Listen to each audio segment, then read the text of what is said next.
mene incoming ura Bismarck kwasi nsia boaten ene gina ha no pe me mo ache afia me joso na bia boko na nso e nyankopon adom no boy tia ya de pa we kama em se first day ma adwan koso na atale ne chi my attention tare be ni o share na no blue no Monday ni gina yi man hwem se afin so en sa na fom sa fresh Ose sa afin so o se pejemu sa Adam si gina yi eh efe ma na say the mouse that be e wo nyame adom ye dey me ase aha dey me ase no aso a colorful event oh yes na fe na akono e kire ha wa Ghana kama mkabi no ye koyenim and enura menyam namfo bi other co-journalists from some African countries be offer say Ghana mo ye mane ye fe akono Ghana ye mane ye fe ya ka say Mozambique go so guso twuma so say ye ha enka mampani na ofra de so no omma bibie nu anka be ma no aba and ya mana ye fe menim say e yakwantuo na yetu sinto kakra bi wo yakwemu ye kuye ni miaso ye hwe ne ye correct sa sinto no enyina most especially that transition period na sa ma who's the first na maje toilet ne abiade ye ma sad no na me yaduma e be kopra entwem sa na ye democracy no enyina because afia na em dey say ene ato abade amadwoma mai bibie no na nka betimi asesa no ebesi etimu a mo beteki over no nya abotre ebre ne so a ye de be ma na mo me nye gidi me nkoye makoji we kasa na si abra president Kufuor win I think 2016 ni ejeji amanfo ka na bi menim se eno so ye face ebetwam me dem gidi se one day bedu ba bi enyina be ka kire on se ni eye eso ni mfa so bia hwenura ade a efese former president mienu Yakopon do mo acheyen e baase former vice president obia so enho kani enso ba nefe bonu mu ase papa na ho brase na no odin kire enkabo mu oman no ye wo ede e maye ma no ya de ye nyina mo eho abaso na sada bia maka no na no tufo kan se na manfo antenase aban wo so ne tunifo enye opposition yeah because on ye do oman no to me ahye ne nsa ti ye ntai ne wa bai echi ne wo ya ekoyie no ye mo nabaso ba bia wo chia no ye ntwe na adwensi so ne entere no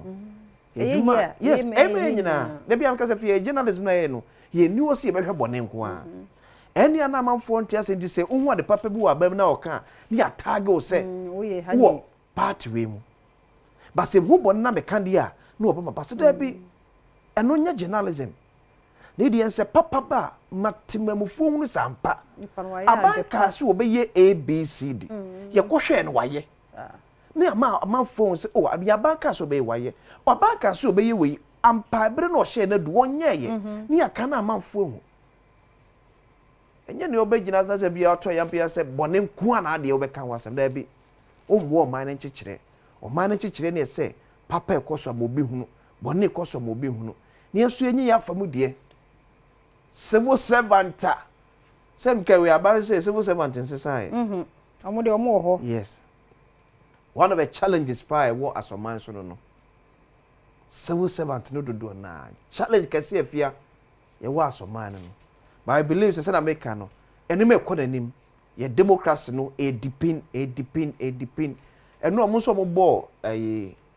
empatana structure yeah you from saying organizers no yes stand no be no for sell mo ya de understand why the way they would call and I know kai was akozi memma international view and I'm say na even kra wo he podium for speaker hono kra na as a parliament house ho no mo ya de mo ye bibia obia ye bia wo bia na ye fe Nigeria for yi bai wo so o ni age ya da mo ase ama man panimfo a mo ba ye wona ekwurade mfo mo nko bibia nso ye kama na de achi yente bonne yente bonne nso nti mo yenko so na yemfo do entena so man na se nyina ye ba ko a ye be koye nim papa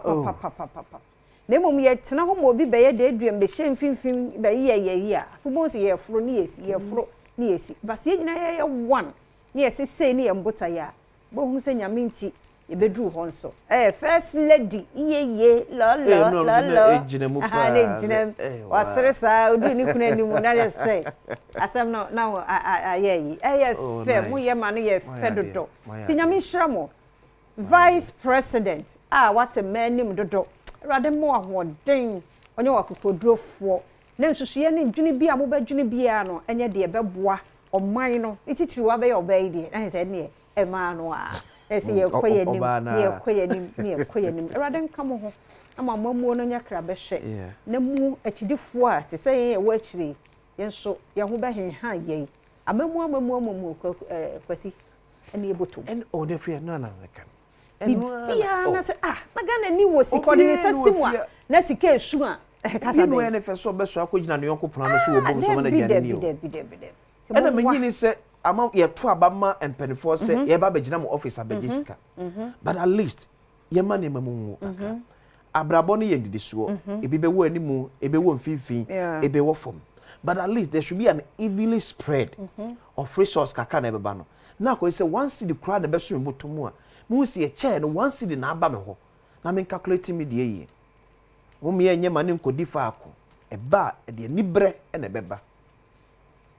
na ye ka say the president and commander in chief of the Ghana Armed Forces His Excellency John Dramani Mahama yamwa kwaba emwa yiko and the vice president is Professor Nana Jane Opoku Ajman yamamu nyina kwaba back to the seat sinya menka mo ho non tokos mo makokodro nimdi abro nimdi nyina so ya mbotim ya so ne papa ne bonimu nam ne apem man no am yakọ yanim eviemfa the boka tanchas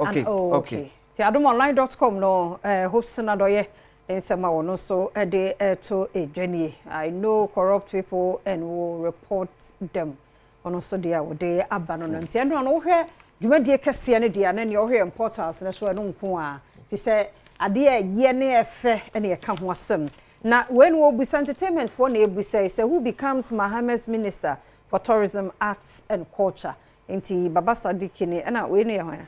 jiva kumanshi sa ene rexoma abibaye edu wa ya adwuma ne so o ma fa akobi anka we so wo ho ye friend say ayo aso west go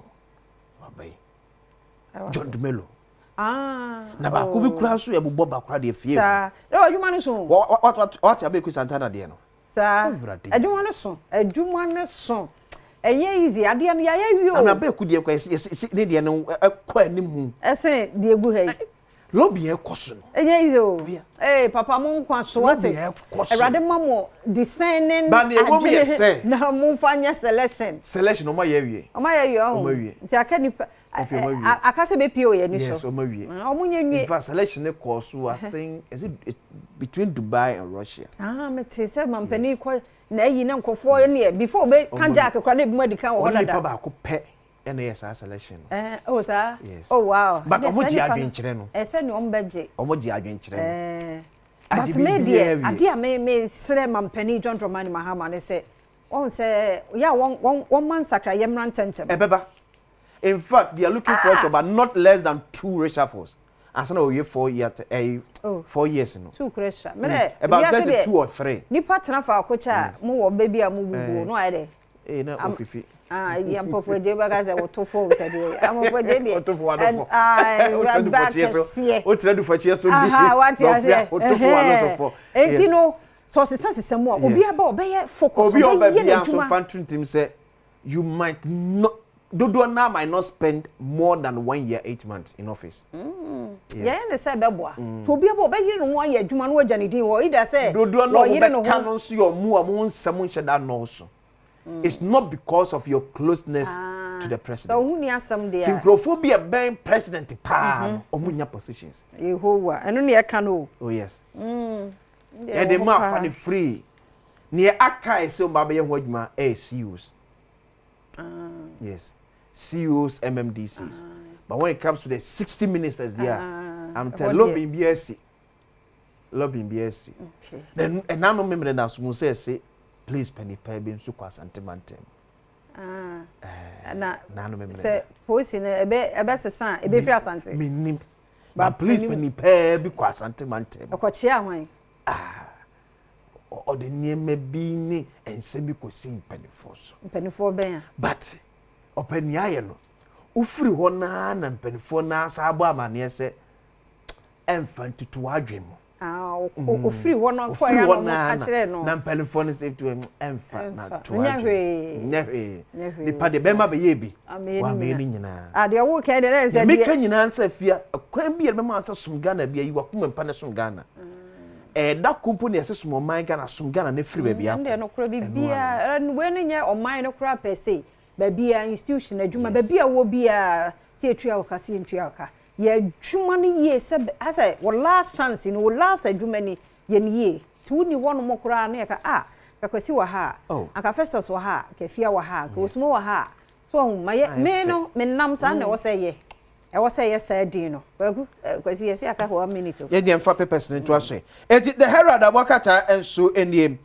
John Mahama strikes peaceful tone toward ex-president Akufo-Addo. Eti mampani John Dramani Mahama na fe mampenda da na nado dan Akufo-Addo efoni ewo ahanum. Yoko probes Minerals Commission over Prestia Bogoso mine acquisition. Freezes process amid fraud allegations. Say Prestia Bogoso mine you know. Yampani for what you say.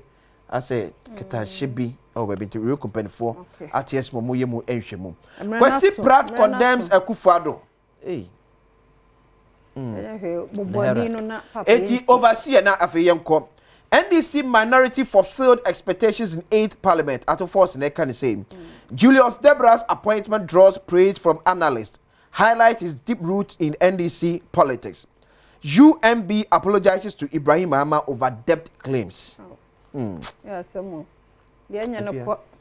Enti enyira no so na the one krata ne online dey no wadaro ma yem fancy ha ne mum koso na ne entena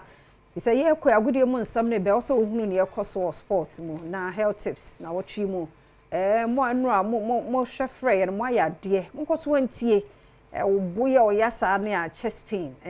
o ha na me he twemi dwe na me say na no so ye den a tini nyina no na udi ho komo ye wi ani ahosape wo ho sister Sandibi oye guy oye krado e de ba fe na semidi ka beba e best start Monday won so see after swearing in and I see we na ye Monday after swearing in and yeah specific next time ti anen why specific nti san ka de bia make say go the way can make us see swearing in we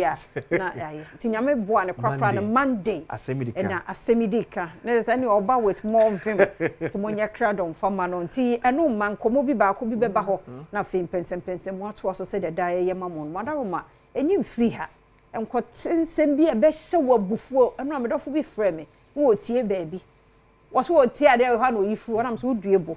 Adom wo ho se me kotie baabi braha na tie nsam a who's analysis bia is just on point kotie tie nsam bia be hye wo bufuo medofo no kura de e ba ko o kan ye so nye se me gina hantia ya nhwe ma obi nkan nsam bia na mpanifo nhwe na tra se tena so na keka sa asem ne da bi wo be kwatro be ba na abugina ho nti mu mianya careful na hwe TV papa Adom TV yada se ye ko akudie mu nsam eto aso